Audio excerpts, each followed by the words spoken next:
हूं, जब बहुजनों की बात आती है तो बहुजनों में टोटली इंक्लूड है SC, ST, OBC and minority. और माइनॉरिटी की बात आएगी तो लोग मुस्लिम तक अपनी बात को समेट कर छोड़ देते हैं, सिख और ईसाई की तरफ नहीं बढ़ते हैं। ये शिकायत हमें OBC, SC और ST के लोगों से है।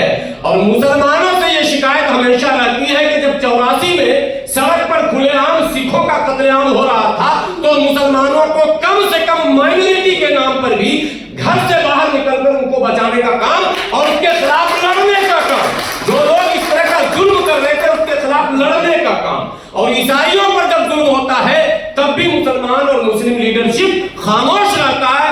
बहुत होता है तो अखबारों में बयान दिया जाता है, सड़क पर आंदोलन हम कभी नहीं करते हैं। तो सिख, मुस्लिम और ईसाई भी और बौद्धिस्ट भी, ये चार तो फेमस है। तो जैन साहब भी उसमें माइनॉरिटी में, लेकिन जैन साहब की विचित्र लीला है, वो माइनॉरिटी में भी है, मेजॉरिटी में भी है, सब में वही दिख रहे हैं। आजकल तो पूरे देश को चलाने का काम भी मोदी जी के बाद जो राइट हैंड है वो भी जैन साहब है, इसलिए उनकी चर्चा मैं कम करता हूं। लेकिन मुस्लिम, सिख, ईसाई और बौद्धिस्ट ये चारों भी अगर माइनॉरिटी में है तो चारों आपस में तालमेल क्यों नहीं रख पाते हैं? मैं चारों के लीडरों से यह सवाल करता हूं कि कब आपका तालमेल होगा?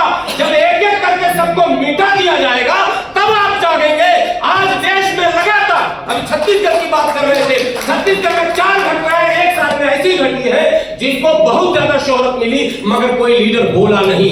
लगातार सोशल मीडिया पर चलता रहा, किसी ने जुबान खोली नहीं। यह अफसोसनाक पहलू है। अब हम जैसे लोग जाते हैं, जब जंतर मंतर जाते हैं तो कॉलर पकड़कर पुलिस मैडम हम लोगों को किनारे कर देती है, नहीं अलाउड नहीं है, परमिशन नहीं है, कुछ भी नहीं है। अब आप बोलिए कि हमारी नजर जाती है हमसे बड़े वाले, सबसे बड़े वाले, लेकिन पता चला वो सबसे बड़े वाले, वो वहां भी मिले हैं, वहां भी मिले हैं। और हम जैसे लोगों को बीजेपी और RSS का एजेंट कहकर हमारे हौसले को पस्त करने का काम करते हैं, हमारे धार को कुंद करने का काम करते हैं।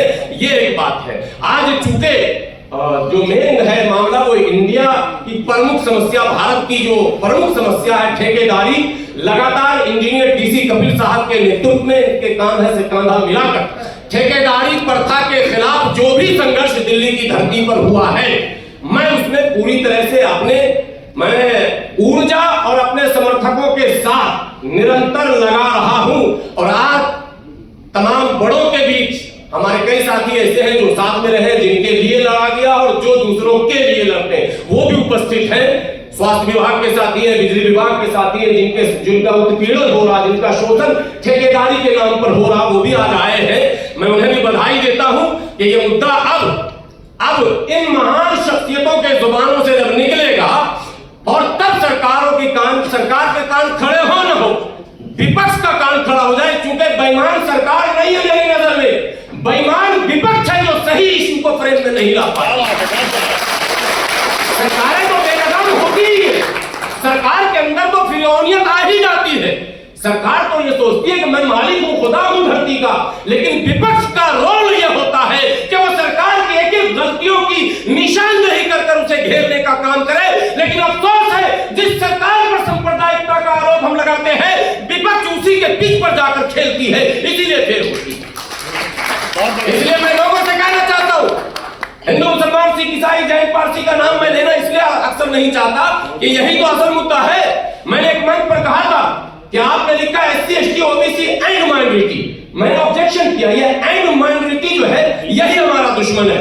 एंड कहां से आ गया? OBC एक गिरोह है, आप देख लीजिए OBC में मिल रहा है कि नहीं रिजर्वेशन, मुस्लिम को भी, हिंदू को भी, सिख को भी, ईसाई को भी, जो भी इस कैटेगरी में है, मंडल कमीशन की सिफारिशात के बाद OBC कैटेगरी में मिल रहा, तो मुसलमान OBC का ले रहा, लेकिन कारण नहीं, मैं एंड माइनॉरिटी में हूं, OBC के साथ नहीं हूं। मुसलमान ST में भी ले रहा है, यानी आर्टिकल क्या कहते हैं 42 में जो लक्षद्वीप के सांसद है वो ST रिजर्व सीट है, मुसलमान जीत कर आते हैं।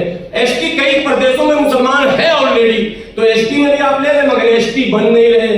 आदिवासियों के साथ आप उनके हक अधिकार की बात कर नहीं रहे।